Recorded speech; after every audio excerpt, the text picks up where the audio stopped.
Unit 1, Listening 2, ActivityA. Good morning. This is Architecture 101, and today we're talking about trends in modern architecture. Of course, we all know about the trend toward building taller and taller buildings and all that. But who can tell me about other more interesting trends?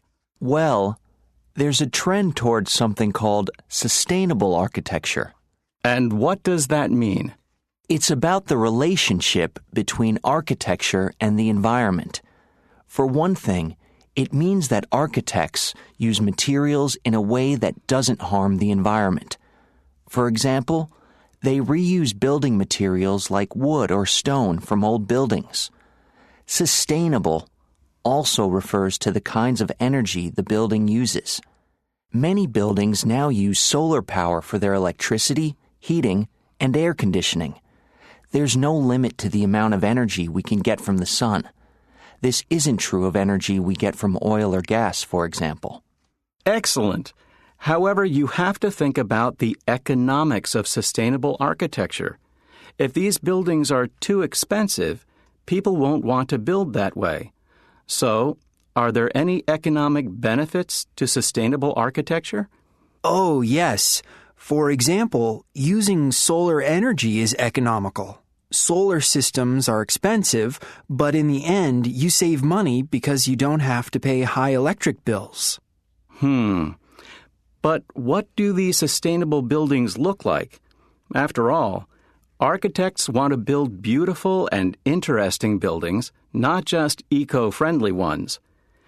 Can buildings be beautiful, economical, and sustainable? The combination of those three qualities is a lot to ask for. Yes, I think they can. This whole movement is giving architects new opportunities to be creative. As just one example, in Milan, Italy, they're building something called the Bosco Verticale, or vertical forest. There are 2 tall apartment buildings, and each apartment has a large outdoor balcony. They're planting trees on all of the balconies. You should see the pictures. The buildings look like a tall forest.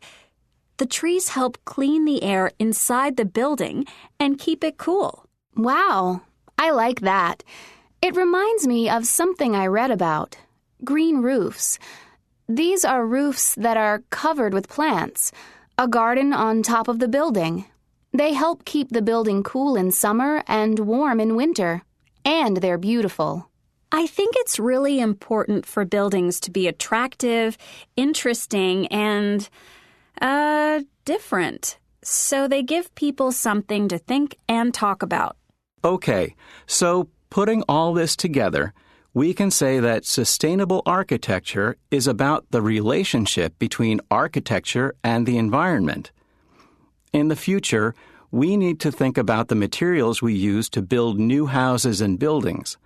We also need to think about how we are providing the energy for the buildings and the effect this is having on our planet.